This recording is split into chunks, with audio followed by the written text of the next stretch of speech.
Bir сүрөттү көрсөтүп, силерге түшүнүктүү болуш үчүн айтып кетейин. Бул адамдын капталынан кескендеги сүрөт.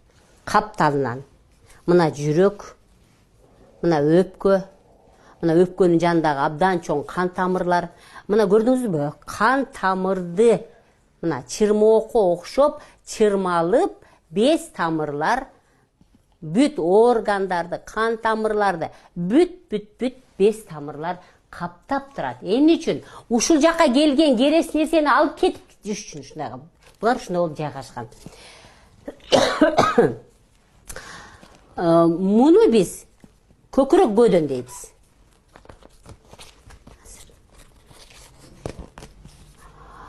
Муну биз көкүрөк көдөн дейбиз. А муну биз ич көңдөй дейбиз.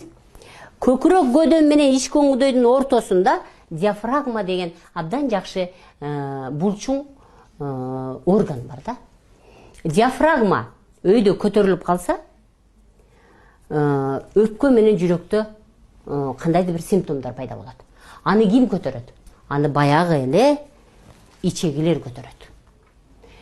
Ичиңиз көпсө, ичиңиз катса, ичиңиз жүрсө, демек сиздин ички органдарыңыз, ичегиңиз, ашказаныңызда, бооруңузда, уйку безиңизде ушул жердеги органдар кызарып, кыйналып турат. Анын жанындагы 5 тамырлардын баарында шлак толуп турат. Кан тамырдын ичине дайыма былчылдатып жеген кой этиңиздин, май этиңиздин холестериндери толуп турат.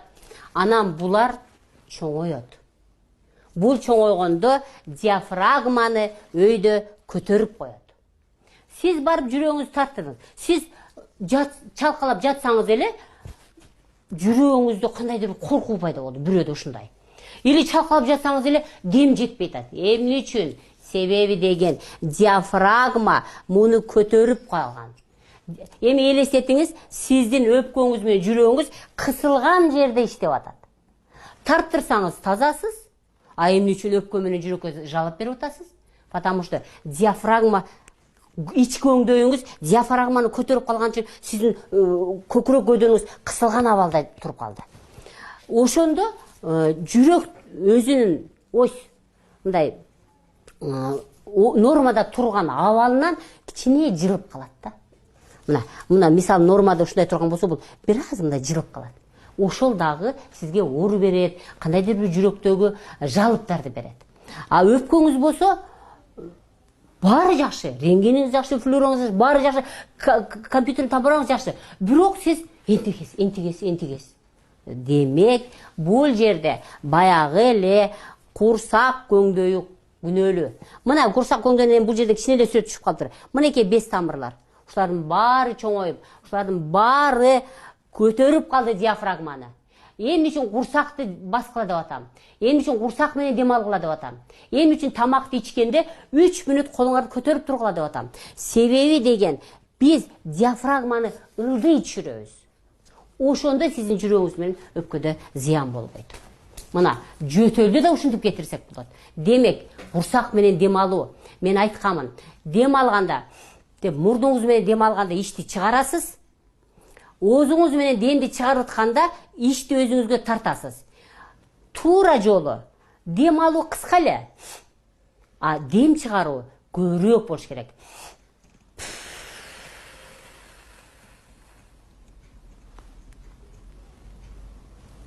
Көрдүңүзбү? 10 секунд бу, 15 секунд бу.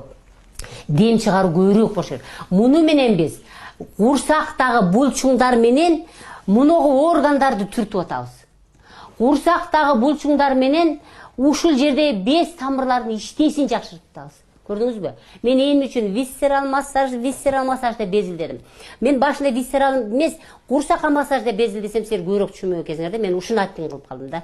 Ушу курсакка массаж, лимфа массаж, курсак менен дем алуу, колду көтөрүү.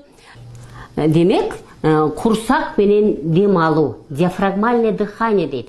Курсак менен дем алууда азыр мен сиздерге көрсөтөйүн. Каптала турабыз. Мурун менен дем алып атканда курсакты чыгарабыз. Ооз менен демди чыгарып атканда курсакты өзүбүзгө тартабыз. Кайра дем алабыз. Кайра өзүңөргө тартасыңар. Көрдүңүздөрбү? Мына ушул туура дем алуу. Көкүрөк жак мындай көкүрөк кошулбаш керек. Бул туура эмес болуп калат. Бир гана курсактын гана булчуңдары иштеш керек. Мында дагы дем алганда, дем алуу 5-6 секунд, 3-4 секундка гана созулат. Кээ биркилер абдан жакшысы 5-6 секунд дем алыш керек. А демди чыгарып аткан көбүрөөк болуш керек. 10, 12, 15, 20 секундка чейин. Демек, дагы баштадык. Ооз менен дем алганда ичти чыгарабыз. Мурун менен дем алганда ичти чыгарабыз. Дагы мурун менен дем алабыз. Эми ооз менен дем чыгарып атканда до конца, дагы аба калбай калганга чейин. Так, дем алабыз. Так, демди чыгарабыз, до конца. Мына, көрдүңөрбү? Демди алабыз. Так, до конца. Мына, эң туурасы ичти өзүңөргө тартканда ичиңерде оору пайда болгон болсо, ошону 3-4 секундка чейин кармап туруу. 10 секундка чейин кармап туруу. Ичти өзүңөргө тартканда кандайдыр бөлүгүңөрдө оору пайда болот. Мүмкүн ичегиңдин тушунда, мүмкүн киндиктин тушунда. Ошол ооруну 5 секундка чейин, 3 секундка чейин, абдан жакшы кармагандар 10 секундка чейин кармап туруу, ошол органдагы булчуңдарды иштетүү, кан тамырларды иштетүү, без тамырларды иштетүү. Ушуну менен биз органдарга жардам беребиз. Эми колду көтөрүү.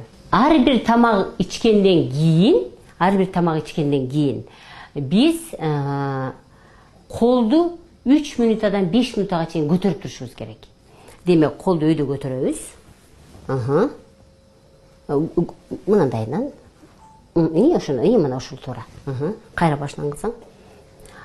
Демек, биз ар бир тамак ичкенден кийин колду 3 минут же 5 минутка чейин көтөрүп турушубуз керек. Бул деген сөз биз диафрагманы ылдыйга түшүрөбүз. Тамак ичкенден кийин биз ашказанды ылдыйга түшүрөбүз. Көрдүңөрбү? Түртөбүз. Диафрагма ылдыйга түшөт.